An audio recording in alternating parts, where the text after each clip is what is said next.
రాజ్యసభ స్థానాలకు ఉప ఎన్నికలపై కేంద్ర ఎన్నికల కమిషన్ విడుదల చేసింది. 9 రాష్ట్రాలకు సంబంధించి ఖాళీ అయిన 12 స్థానాలకు సెప్టెంబర్ 3న ఉప ఎన్నికలు నిర్వహించనున్నారు.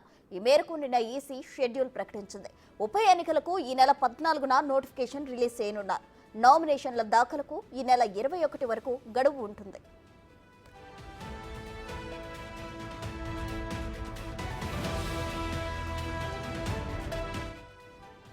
అయితే 9 రాష్ట్రాల్లోని ఈ 12 స్థానాల్లో తెలంగాణ నుంచి ఒక స్థానం ఖాళీగా ఉంది.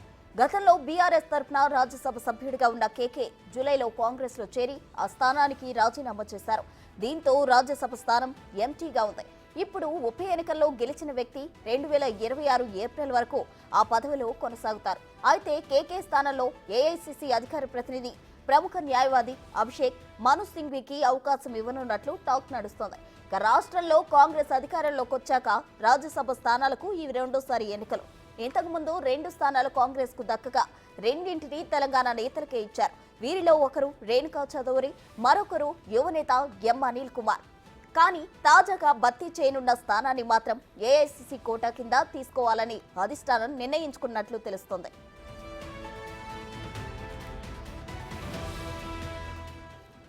ఎమ్మెల్యేల సంఖ్యాబలం రీత్యా కాంగ్రెస్ అభ్యర్థి గెలుపు ఖాయంగా కనిపిస్తోంది.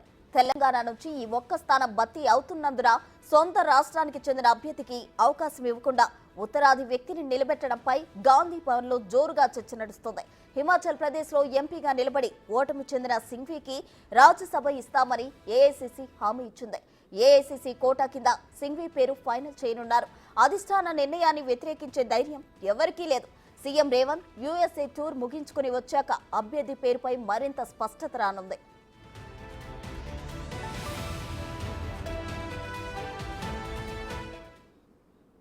రాజ్యసభ స్థానాలకు ఉప ఎన్నిక సంబంధించి మరిన్ని వివరాలు మా డిప్యూటీ బ్యూరో చీఫ్ సాదిక్ అందించేందుకు సిద్ధంగా ఉన్నారు. సాదిక్, చెప్పండి, ఎప్పటి వరకు ఈ పేరుపై క్లారిటీ వచ్చే ఛాన్స్ ఉందంటారు?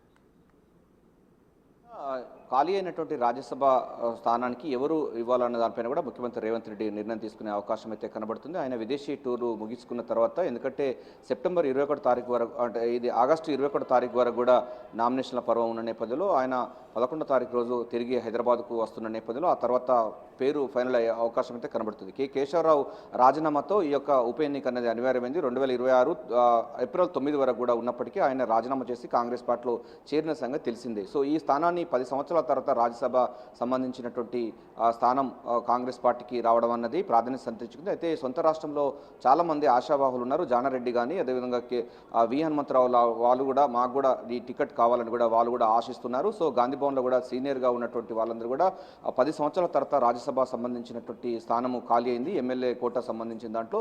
అందుకోసం మాకు అవకాశం ఇవ్వాలని కూడా వాళ్ళు కూడా పోటీ పడుతున్నారు. కానీ ఏఐసీసీ ఇటీవలే అభిషేక్ మను సింఘ్కి అధికార ప్రతినిధిగా ఉన్నారు. ఆయనకు హామీ ఇవ్వడం జరిగింది. ఆయనకు టికెట్ ఇస్తామని కూడా ఏఐసీసీ కోటాలో ఉండబోతుంది. గతంలో కూడా మనకు రేణుకా చౌదరి, అనిల్ కుమార్కు ఇద్దరు కూడా రాష్ట్ర సంబంధించినటువంటి కోటాలో వచ్చింది కనుక ఈ కోటా ఏఐసీసీ కోటాకు ఇవ్వాలని కూడా ఏఐసీసీ నేతలు చెప్పినట్టుగా అయితే సమాచారం ఉన్న నేపథ్యంలో ఈసారి మాత్రం రాజ్యసభ సంబంధించిన సీటు మాత్రం అటు అభిషేక్ మను సింఘ్కే వచ్చే అవకాశం అయితే కనబడుతుంది. అయితే ముఖ్యమంత్రి రేవంత్ రెడ్డి విదేశీ పర్యటన ముగించుకున్న తర్వాత దీనిపైన క్లారిటీ వచ్చే అవకాశం ఉంది. ఎందుకంటే ఆగస్టు 12 తారీఖు వరకు కూడా దీనికి నామినేషన్ల ప్రక్రియ ఉన్న నేపథ్యంలో ఆ తర్వాత ఏమైనా మార్పులు చేర్పులు ఉండే అవకాశం ఉందా అన్నపైన కూడా చర్చ కొనసాగుతుంది. వాస్తవంగా చూసినట్టయితే ఉత్తరాది సంబంధించినటువంటి నేతలు కాకుండా మన తెలంగాణలో 10 సంవత్సరాల తర్వాత రాష్ట్రంలో కాంగ్రెస్ ప్రభుత్వం ఏర్పాటైన నేపథ్యంలో ఇక్కడ అనేక కష్ట నష్టాలకు వచ్చినటువంటి నేతలకు రాజ్యసభ ఇవ్వాలని కూడా డిమాండ్ గాంధీ భవన్లో జోరుగా కొనసాగుతున్న నేపథ్యంలో